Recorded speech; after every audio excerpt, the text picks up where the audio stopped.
Uf, hola, hola, probando. Me puse una raya amarilla.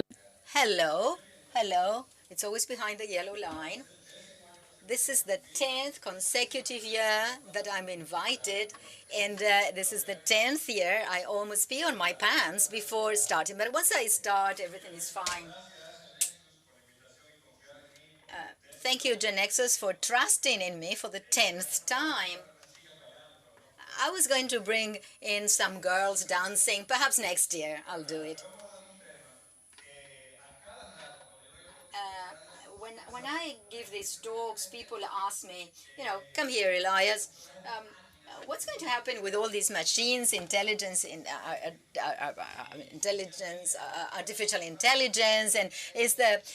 are we going to be jobless? Is the society going to collapse? And I'm going to focus on these people, focusing on this question. Once I realized when I started preparing my talk is that this is not a talk on technology as I originally thought it was going to be. What is here is what I thought was going to be the headline of my talk. And I said, forget about robots, we need a human being because this is a human issue. And to that end, as I always start my talks, I want to show you a talk of someone who you know. You may not know, but he is the creator and founder of GitHub. And he says, you are or either the one who creates the automation or who will be automated. You are on this side of the yellow line or on the other side. And we're going to see what that means once we get to the end. But the first thing, well, about technology, I'm not seeing my presentation here on the screen. What do we mean by automation? Well, we mean 5 things, basically. The first thing, we talk about processes which could be automated. In some time in the past, someone had the idea of doing agriculture. And they went picking apples from tree to tree, and then you automated things and you drew people out of their jobs. The other thing has to do with machines. Suppose you have a saw and you cut trees, but we can create a machine that has wheels and a saw and automatically does the job that a human being was doing. The other thing has to do with digital processing. With digital processing, by digital processing I mean, I'll give you an example. I have to apply for a loan. I simply apply online and an algorithm automatically tells me according to my credit profile whether I can apply or not. That's another type of automation. Another type of automation is robots. These are machines but are a bit more advanced. They may be more flexible. I can put a robot in my car, and I can put a battery and wheels and so on. And what's happening now, everything that has to do with artificial intelligence. But something I'd like you to see, let's see if it works, is that this isn't recent. It's not something that's happening now. This video I'm going to show you takes 20-25 seconds.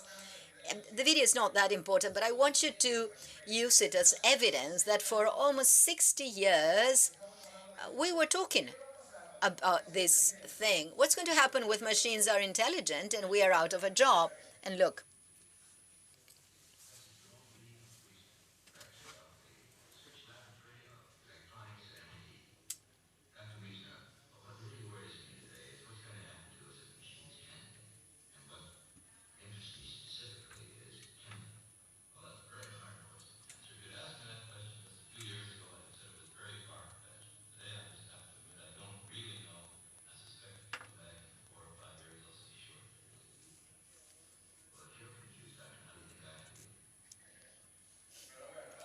All right.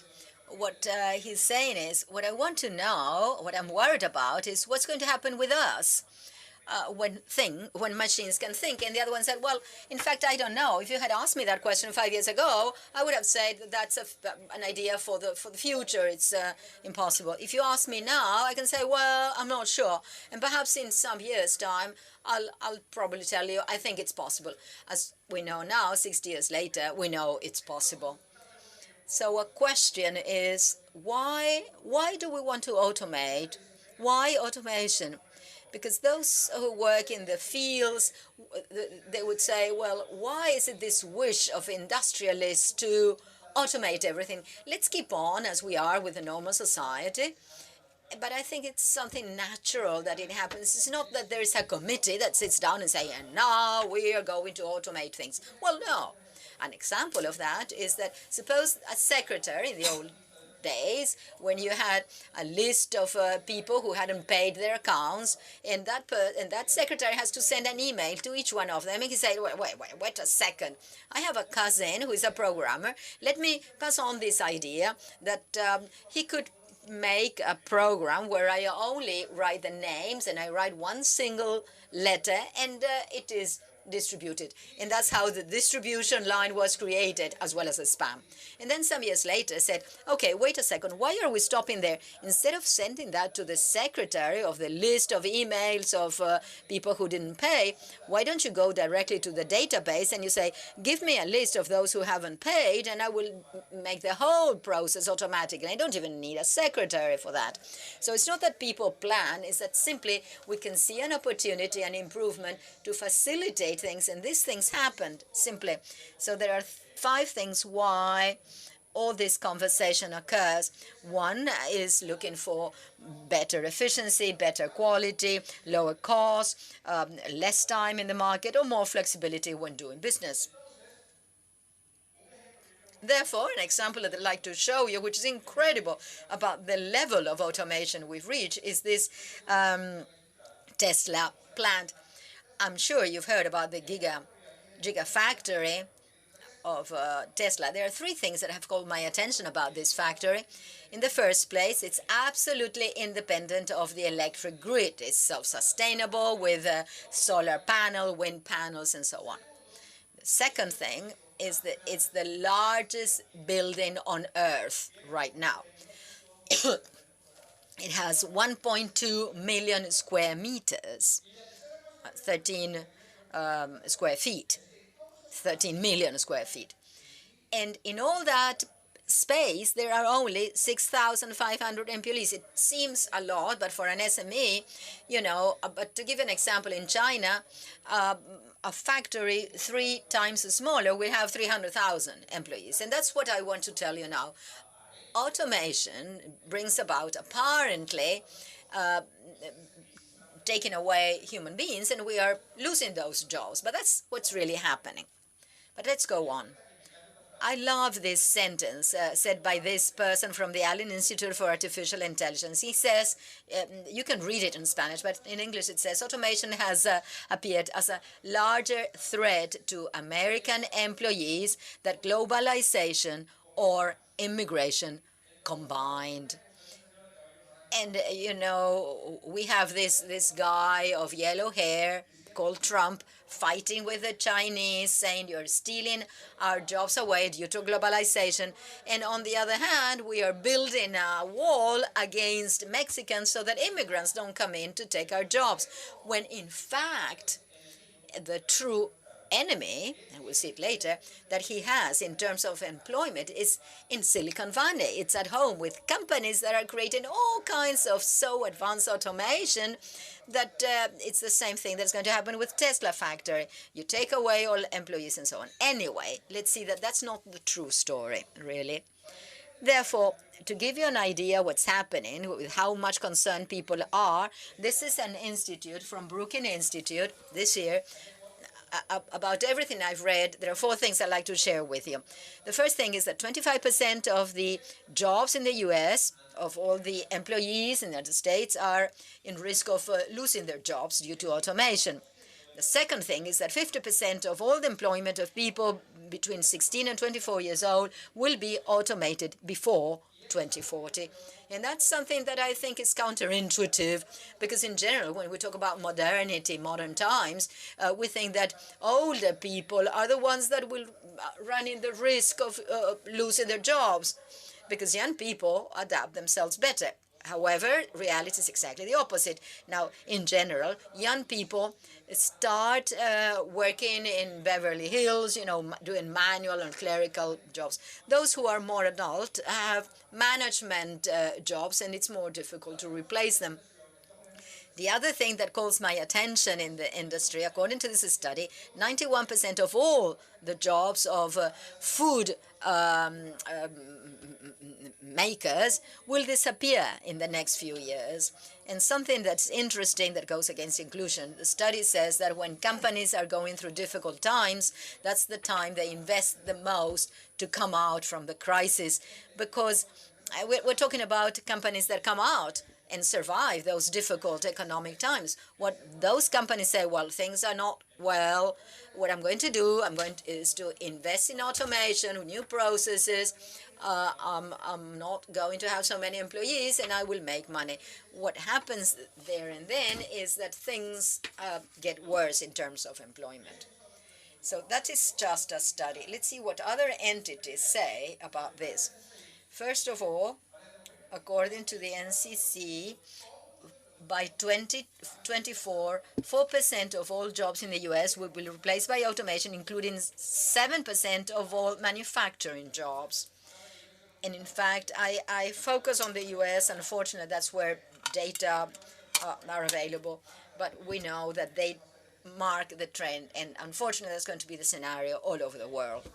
According to Oxford Economics, only robots, without talking about other types of automation, IT programs, will replace up to 20 million jobs by 2030. According to the McKinsey Institute, by 2030, automation will display 15% of the labor force at world level, representing 400 million jobs. Now, that's bad, isn't it? According to the Wire magazine, an article I recommend, if you haven't read it, I recommend it.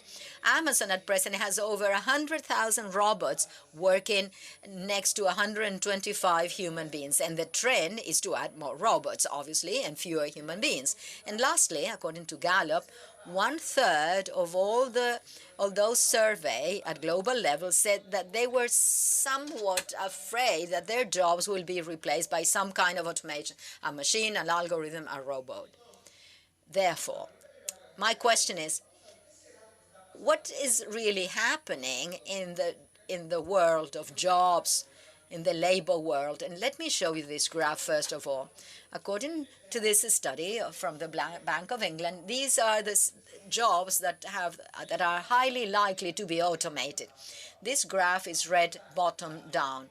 At the top, you see the manual ones. The bottom are those that are more intellectual, like managers. And what the graph says from left to right is that what's the probability that there is a technology that replaces your job?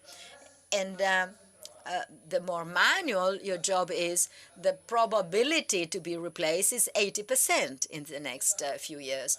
However, I like to look at it in this way. This is something I've invented a while ago, this quadrant.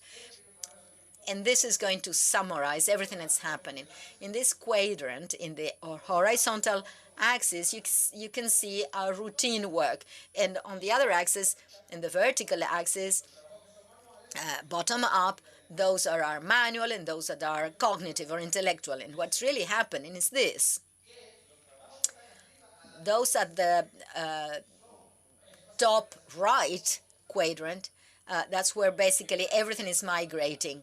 The worst state is those doing manual and repetitive work, a machine, like that, sitting down, doing that all day long. Some days before this talk, I came across a graph that literally is backing up my idea. I read it in The Economist.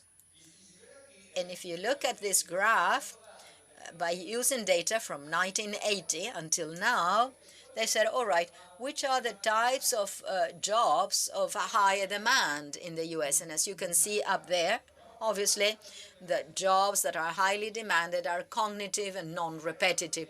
Those that have fewer demand are repetitive and manual jobs. And in the middle is the ones that are somewhat stable but will also decrease.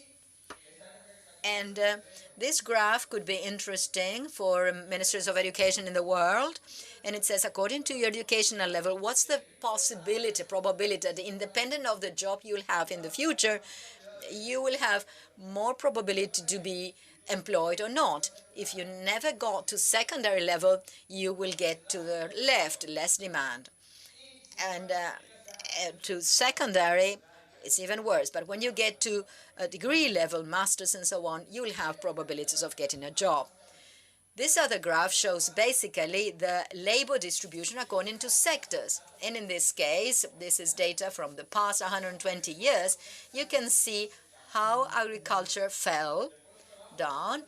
Manufacturing jobs were increased, were stable and then decreased. However, all the rest of the jobs are much higher and on demand. We'll see which they are in a minute.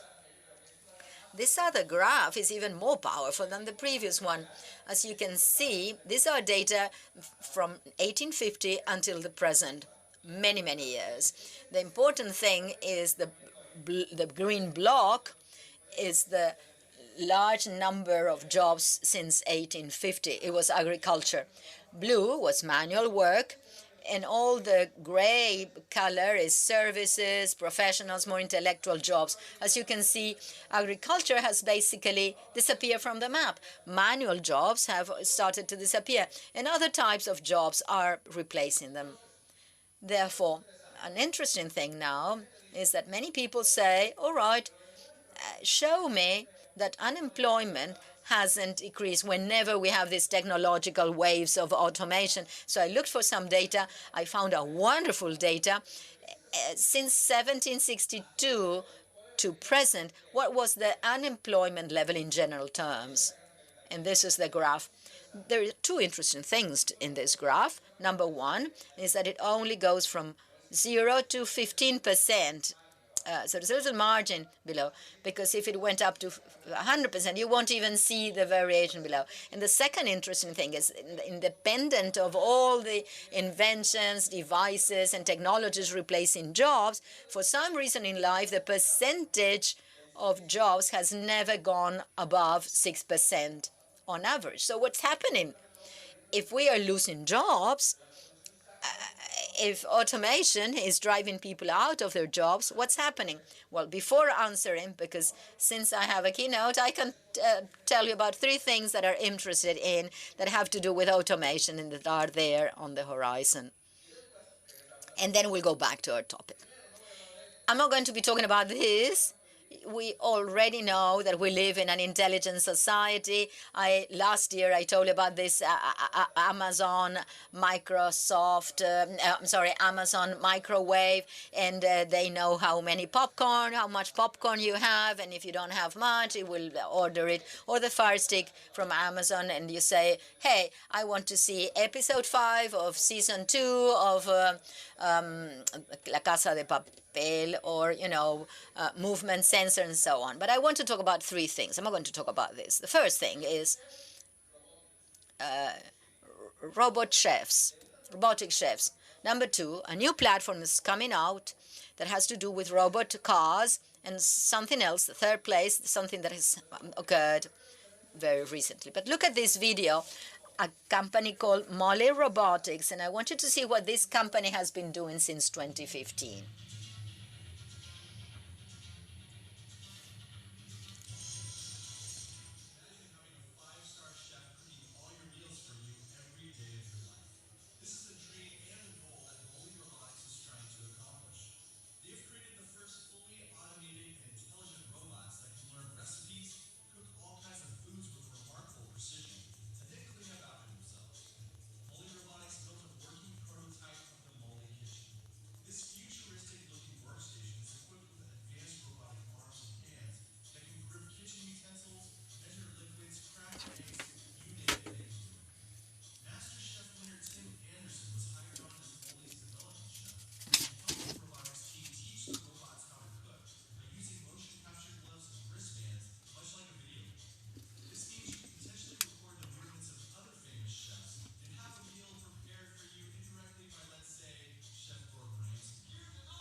All right.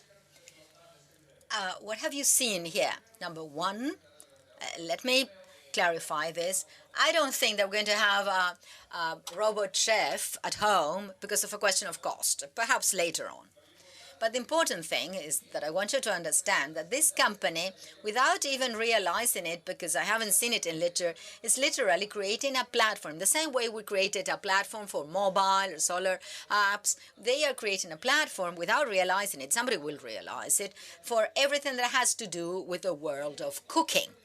And they say that one of the things that their platform can do is get a very famous chef and record the movements of how it cooks and the movements, and it can crack an egg, it can measure liquid quantities and replicate what that person does. What does that mean? Imagine a restaurant in the future that says, all right, here, as part of our offer, we have these three very famous chefs, and you can choose the pasta that you want made by any of these. Or I can even go to a restaurant in the future, and with my own app, I can say, I want food cooked in the way this chef does. And automatically the robot that is in the kitchen will take my pattern of cooking and will cook for me exactly in the way I like my food.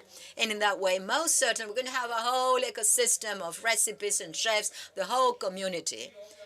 And of course, in the long term or medium term, when that gets to your place, this is going to be expanded to what you do on your daily lives. Now, the other thing I wanted to share with you is about robot cars. Look at this video. This is a very simple video. It's a Tesla. I've tested it autonomously, and it's incredible. And I'm going simply to show you for 15 minutes to see how you drive it. Literally, these cars, if you have the optional mode of automatic driving, you have to do nothing. That person is there because under the law, there must be a man, a human being in a car. So let's look at it.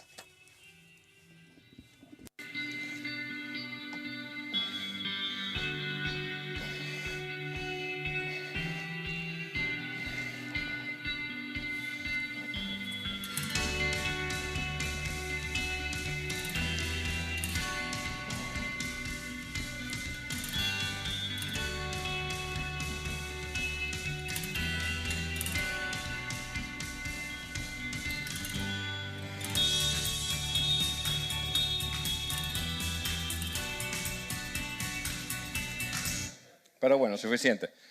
Enough. It's wonderful, isn't it? Literally, at present, we've got this technology, and it's there in the market for those who want to pay for it. It drives you from point A to point B without you doing anything. This is something I predicted 9 years ago in a talk I made here. All right, now what happens? There are three issues about what's happening with cars, and many people are not paying attention to it. In the first place is something I said yesterday, and it occurred some days before my talk last year. At Tesla, we're developing a technology that will allow us, that would allow your car to take you to your job, will leave you there. You start working in your office, your car will move around and it will become a Uber. It will turn into an Uber car. So while you are working, your car is producing some money for you. It will take passengers, like a Tesla app going from A to B. It's going to compete against Uber. And at the end of the day, when when you finish working, your car will pick you up, and perhaps optionally you say, go on working, while I sleep. And according to Tesla, that means that a person who purchases a car like that in a couple of years' time will pay its car. It will be self-paid. That's a revolution in the way we sell cars. Because let me ask you this question. If I give you the possibility of buying car A or car B, A works for you and will self-paid in 2 years. And B, you will have to look for 30,000 cars. This is as basic as when you read your first tablet. No, there's no point of comparison between your mobile now and some years ago. And the second thing I can say is that this type of cars, and that's how I call them, is going to revolutionize a whole industry in product distribution. And to explain to you this, let me give you an example. I have literally 3 friends. 2 of them are well known. They have a job, normal job during the day, and they supplement their income with, by selling things bought in from China, and they sell it informally through Instagram, usually.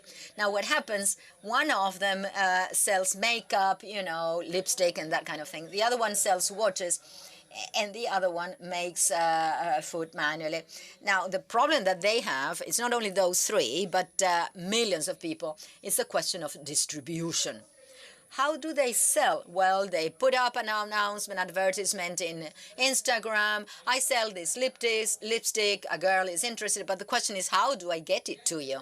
What do they do right now? Well, they say, all right, we can meet at the shopping mall in Punta Carretas or somewhere else, and so on and so forth. Now, that's a problem because that's an obstacle for any client to buy from you. You have to move. It increases cost. This question of informal delivery, that's also costly, and it takes, it means a lot of work. But imagine this scenario. Let's imagine a Tesla vehicle that won't even have the shape of a standard sedan car, but it's going to be like a van with lots of lockers. As when you go to your gym, you have a locker and you put your things with a little locked with a little key. Now, the app of Instagram in the future, you want to deliver it, it will deliver it magically. So you will see one of these robot cars, it will open it up, you will put your lipstick in and you leave. So you're not only loading your own product, but very, very small other suppliers will put their products as well. How much have you spent? Nothing. That's a platform that somebody's going to invent, and that's going to change the way society moves. And the third thing is the new role of cars, and I think that for the first time, automobile has really a meaning, because in the past it used to be human mobile. Now, lastly, we've come to the automobile. So just imagine in the future, and this is going to happen and quicker and faster than we think, where all cars are autonomous. I know that it's going to come a time when people will not be allowed to drive, and people will be afraid to take a bus driven by a human being because it's far more dangerous. So by using the things that we already have at present to do what I'm going to tell you now, we can say that the rate of accidents on the streets is going to be nil, practically. Therefore, this will mean that laws will be changed. So, for instance, one of the laws that will probably disappear is that you will have to have your seat belts on.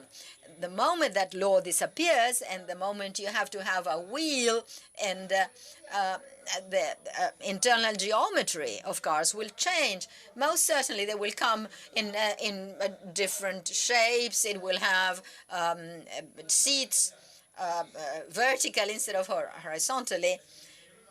I can very well imagine a car where the front seat you have three people, but you have nothing in between. You don't have the gears in between. Suppose it's a long trip, 10-hour trip, and the seat at the front will go back, and the one at the back will go to the front, and you will have 6 beds. You know, it looks like science fiction. If I can think about them, I'm sure someone has thought about them before me. I wanted to talk about this with you, because I think cars will become a platform. And something I've almost forgotten. Imagine a student in the future that goes to the university, away from his home, another city, another town, and so on. Why that person can't live in his own car? Well, he can read, he can sleep at peace. The windows, the car windows will be opaque because he doesn't need visibility to drive, or they will be light or dark. It will have space, because more space, because the things that of a traditional car won't be there. In the fourth place, most certainly, that person, apart from sleeping, has to go to the toilet, has to shower. There will be small companies offering services for that public. For instance, have this entire building of lockers for you to put your clothes in. A space of this size, of this desk. You can change your clothes, and you can, or instead of public toilets, you have private toilets where you will go, you shower, and you go away. The geography and the way society interacts, I think, will be able to change radically with this question of automotive cars. Cosa que And the other thing I would like to tell you about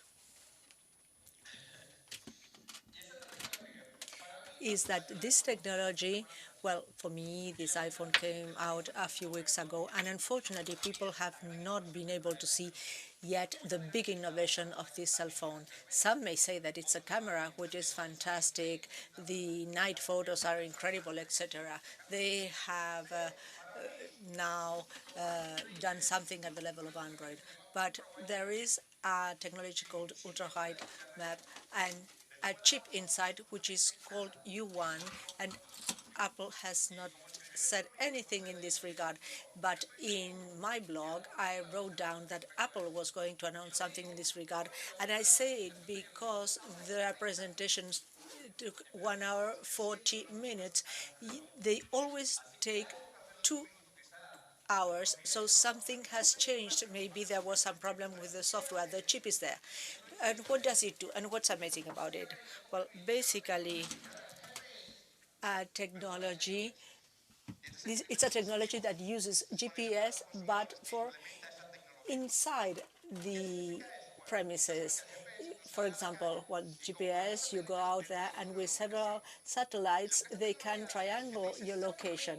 And this technology tells you exactly around you where things are.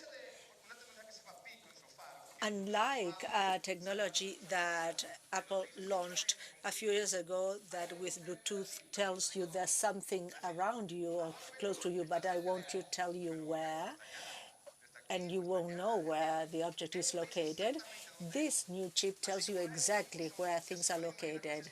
So it would be very useful, for example, in this case. Let's say that I can put this chip in my remote, and I lose the remote, which is hidden under this paper. So for some reason, I say, well, it has ultra-wideband, so I'm looking for it, and I just turn on the camera, and I'm looking for it, and in 3D, in my screen, I know exactly where the device is. It tells me it's here, and actually it is. So this is what this technology can do, which means also that in shopping malls, when you walk around the mall, you're going to have a map very precise of the mall. Same thing at bus stops, at metro stops, at airports. And imagine in a store, you are walking around and you want to look for what's on sale. You take out your phone and you see, for example, a virtual model which is wearing the pants you want. In a restaurant, for example, the waiter will know exactly where you are seated. So the uses, which is what I want to convey, are endless. We don't know how many ideas people like you and I are going to invent to use this kind of feature.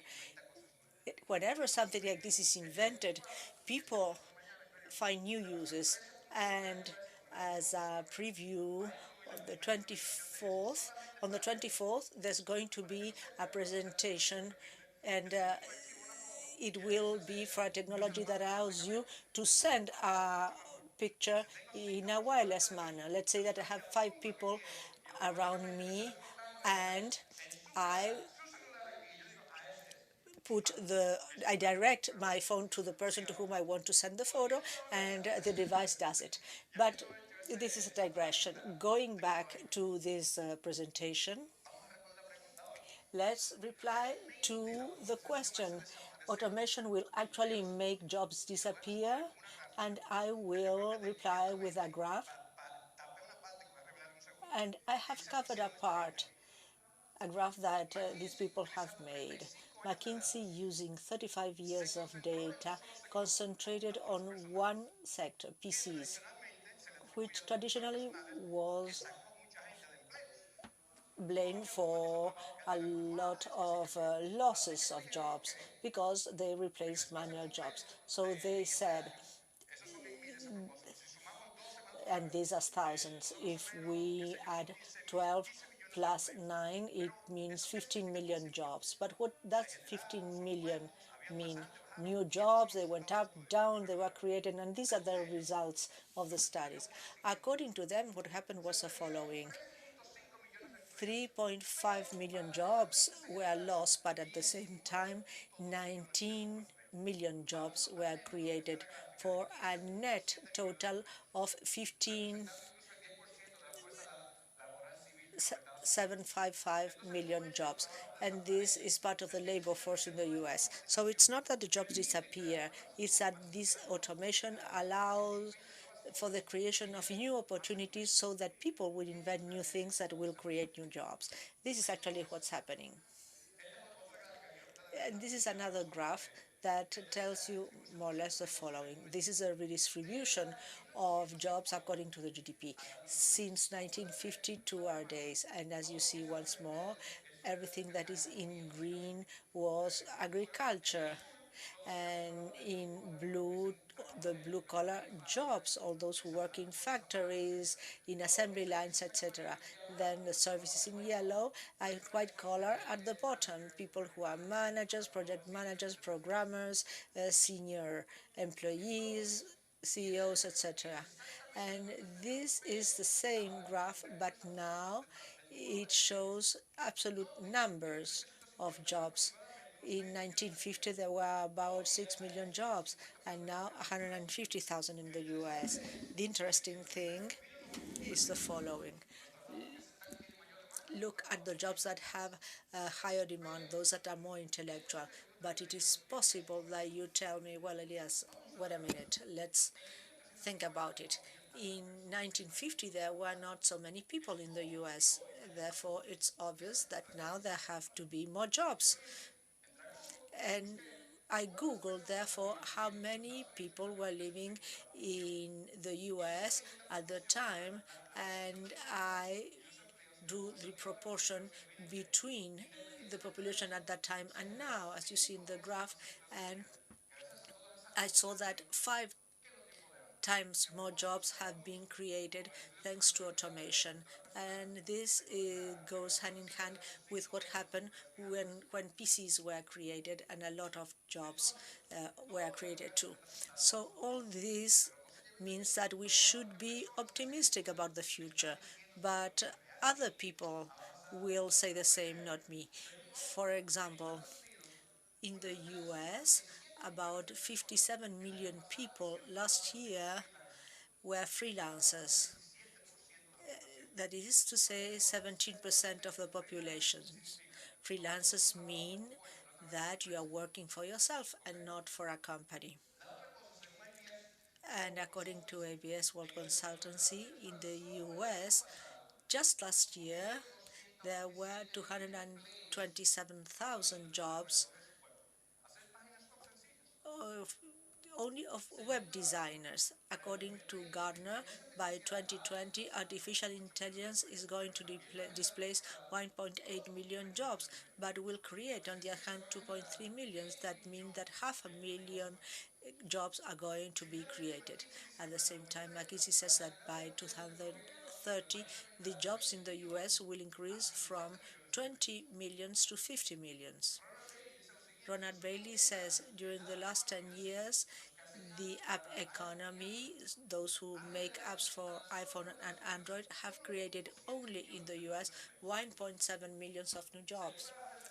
According to the National Robotics Federation, by 2021, the robots will have created up to 3.5 million jobs because the products will be sold faster and cheaper, and people will create businesses around all this industry. According to the Economy Strategic Industry, business in the cloud will create 8 million jobs and contribute $3 trillion to GDP between 2015 and 25. And for me, this is amazing. It's also said that consumerism in developing countries whose economies are becoming more dynamic will contribute to 23 trillion to the world economy and create more jobs. And by 2030, and I don't have the source here, but everybody agrees, there will be 30 million more people in the world than in 2014. And I wrote a note, healthcare, and it's good news. You are telling me overpopulation is good news, but the thing is that by 2030, the population that will be more widely represented in the world will be the elderly. And what does this mean? That there is a new economy that is being created around services and products for these adults who are not old people who stay at home. It's people from our generation that want to be self-sufficient. They want to travel. They want to do things, and they will have needs that are to be satisfied. So all of these people will create a lot of jobs. So the health care sector will produce a lot of new jobs. And according to the World Economic Forum, by 2022, according all of the statistics they are managing, there will be a displacement of 75 million jobs due to automation. But at the same time, there will be 133 million new jobs. So we see a pattern here. So what are these new jobs? I sat down and started thinking of all of the new jobs I could think about. I found 36, Google some, and you see them here. And it's interesting to notice that 10 years ago, 90% of these jobs couldn't even be imagined. They didn't exist, and the others are only 15 to 20 years old. And I would like to highlight four of them, just by random. Firstly, if you are a mobile application developer, according to Apple, in their financial statements, they have contributed $70 billion to mobile applications developers. And if we add this to Google's figures, which are not public, we are saying that at least $100 billion have been generated by mobile applications. So imagine the impact this has on social life. And who knows this store Exit? It's a store dedicated exclusively to people who make handicraft, manual work, and want to sell them. And they have produced directly 2 million jobs, and who knows how many indirectly. And this is just one app. And imagine how many through Airbnb or people who clean your house, etc. And the other two things are personal. One of them is a builder of a virtual world. I have two children that come stay with me every summer, and my 11-year-old boy surprised me this summer. He showed me the games he's creating himself, and I said, wow, and understood that he doesn't know that he's training for a job that exists already, which is the creator of virtual worlds. And my little girl said, Papi, I want you to teach me to be a YouTuber. And I was surprised because she's 9. And I said, how does she know that there is a profession called YouTuber? And then I saw what she was doing. She saw other kids doing the same thing. So I see that society adjusts automatically to all these changes. Well, you can download all this list afterwards. However, we have to look at the other side of the coin, and not everything is rosy.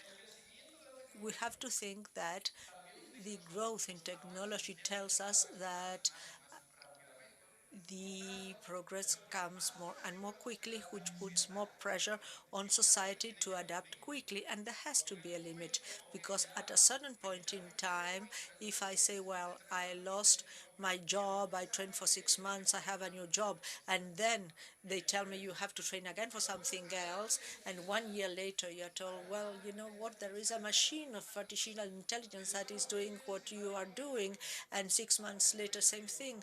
Well, it would seem that it has to stop somewhere. According to McKinsey, it's true, but according to their calculations, society will stabilize if people in less than 1 year of losing a job can train and get another one. But the question is, what happens if this does not happen? And I also investigated this fact. So basically, there is a concept in economy called angel's pause. It's a period, and when this automation comes and productivity skyrockets, there is a big drop in salaries. Why? Because you have to compete with more people for the same job, and there is more offer of jobs than demand. So there are several proposals that say, what can we do if this happens? And there are four proposals I'm going to show you. Firstly, it is possible to create an unemployment insurance. For 1 year, 2 years, according to the contribution you've made, you will be insured and you can train and get a new job. Second proposal, there's something I didn't know and made me very curious. In China, most employees do not prefer monthly salaries as we do in the Western world. They prefer to be paid according to the work you do. And for me, this is more capitalistic than capitalism. They say, I am going to be assembling cell phones. Okay, pay me for how many I assemble, and I'll kill myself working. According to some experts, this model has the advantage that people earn more than they would if they had a salary. So if they lose their job, they will have some kind of financial buffer to survive for a while. And then Bill Gates proposes to tax companies who lay off people and replace them with robots. It's an interesting idea. If I want robots to increase efficiency, instead of laying off human beings, I put them in a different kind of job. And finally, the universal basic income proposed by Elon Musk and others. So all citizens in the country, whether they work or not, are going to have an income provided by the state, about $1 per month in the US, so that you can inject money in the economy, supposedly make it more dynamic. And this comes from the time of Nixon, so it's really old. But I don't like this so much because it sounds like socialism. Imagine someone who is very lazy and says, why should I look for a job? But I just wanted to mention this idea. So this said, I want to show you a few slides to tell you what has been happening and since the beginning of times until today. In the past, there was a group of people who were collecting food from trees and hunting animals. And then these people came and invented agronomy and agriculture. They invented agriculture and the domestication of animals. So men who were hunting became jobless. But what really happened? Well, someone has to build a channel to bring water, and learn about seeds, and build a place where to put the seeds, and take care of the animals. So now there are more jobs and people are living better.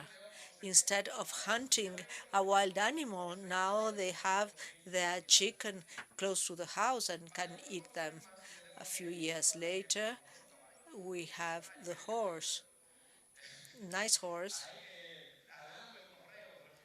taking the mail in the US.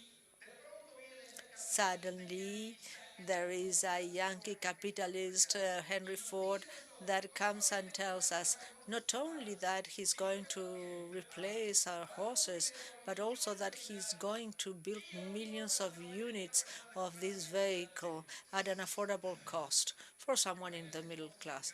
Imagine how the owner of the horse felt. But at the end of the day, what happened? Well, of course, his job disappeared, but he probably ended up working elsewhere. Someone has to sell the automobiles, for example. So a new job is the auto dealer. I have the showroom and I need a secretary. I need someone to clean the premises. I need someone for international distribution and a marketing manager. So new and new and new jobs. Someone has to repair the tires and I need mechanics if the car breaks down. Who sells the battery? And there are people who clean the windows in the streets.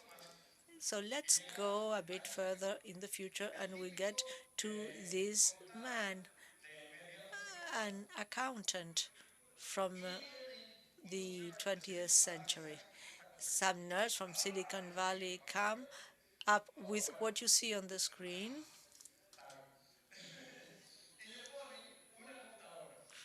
and invent the computer. And once again, the guy says, these people won't leave you in peace.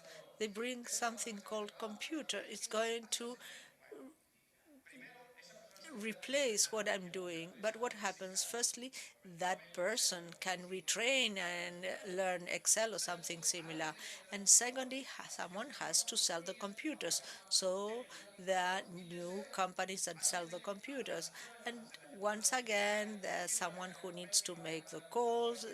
A secretary is necessary. It's necessary to transport the computers. There are programmers, etc., consultants, etc.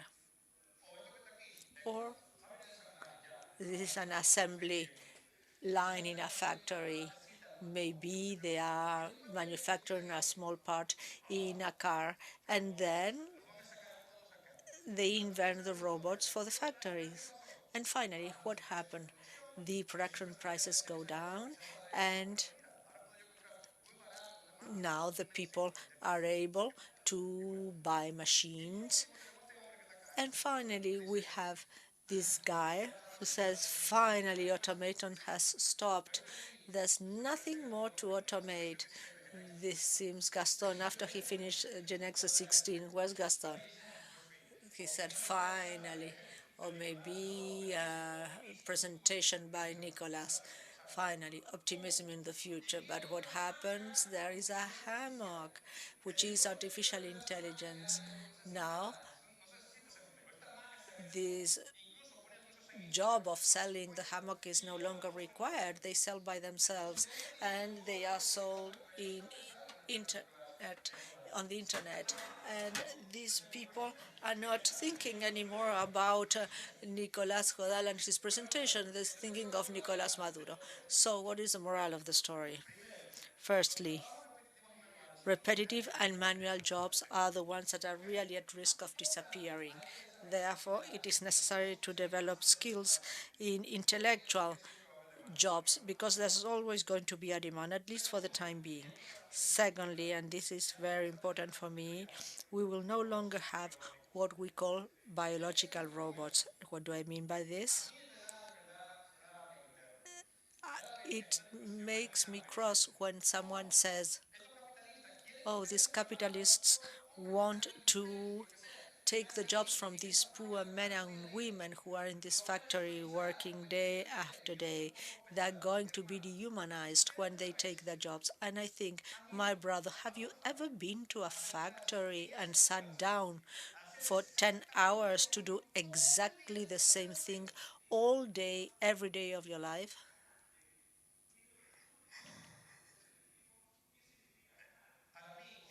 For me, that is really dehumanizing, the worst we can do to someone. And technology is humanizing this person so that he or she grows and does something else. And the other moral is that people, companies, and nations that understand this and insist on education and training will be competitive when these things continue happening. Finally, there will always be new kinds of jobs, even jobs that none of us can even think of. And it's possible that there are some traumas. For example, you may be fired, but eventually you will find a better job. So this is the moral of my story, and this is what data say. And in the long term, what's going to happen in the very long term? I am optimistic, and history tells me that we are going to be fine. And the best example I can think of is this one. In the US, during the last 100 years, there was a time when 40% of all jobs were in agriculture, and now it's only 2% of the jobs in the agricultural sector. Think of any country or any industry where 40% of the jobs disappear. You would think that the US collapsed, but obviously it did not. What happened? Exactly the opposite. It became a culture and economic power, the biggest of all times. Why? Precisely because of that, because they left agriculture and they adopted technology to become more efficient. And the more efficient you become, the more jobs you create because new things come up. However, these revolutions will arrive faster and faster, and the question is, can we adapt to them? And another thing, well, I already said this, so I'm going to skip it. Another thing, adapting new things has a cost and takes time. It even takes more time than creating technology. So it's a further barrier for people acquiring new skills. If it, then it's possible that human beings won't be able to adjust at a certain point anymore to these very fast changes. And now I'm speculating. There are certain signs that these machines, processes, and artificial intelligences of the future that supposedly are going to replace us, well, it's going to be ourselves that are going to be doing all these things, that are going to merge with them. How about the cell phone? If I ask any of you, for example, what is the square root of 3 trillions, etc., you will just take your cell phone and give me the answer. Or if I ask you who was the president of Mexico 75 years ago, you Google the answer. In other words, the human being right now, with the power of the mobiles and the cloud, is not the same person it was 20 years ago. It has increased its knowledge and improved. The difference is that the cell phone is not in my brain. However, everything indicates that we are going in that direction. There are many technologies that I have mentioned in previous talks that show that we have started functioning in this way. In Instagram, I published news about Facebook that bought a company that can integrate sensors with your body in a non-invasive manner. And when this happens in the future, we will have the necessary tools to adapt to any change that may come, no matter how fast it is.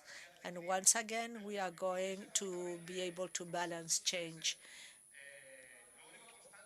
And The saying is, the only constant thing is change. So, in order to conclude, I want to mention the role of Gen X's in this story.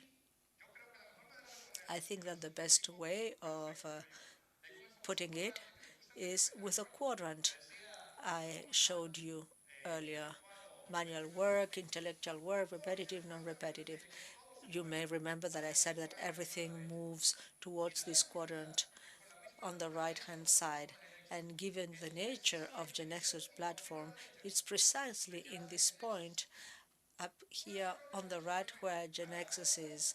Its role is to take the other quadrants and the things that can be automated and automate them. At the end of the day, this is Genexus.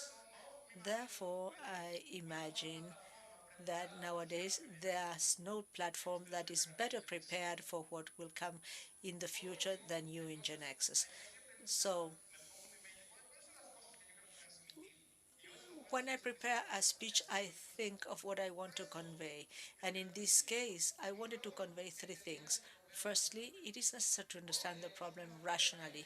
When these things come up, people get all heated, but argue without data, without historical records that explain what has happened.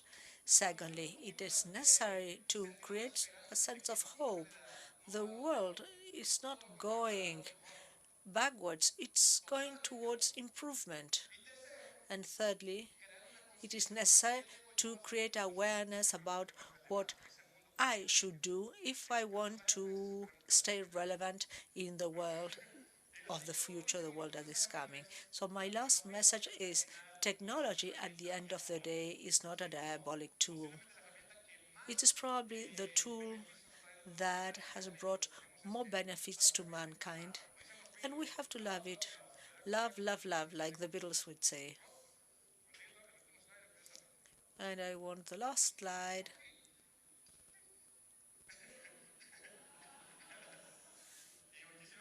And thank you very much for your attention.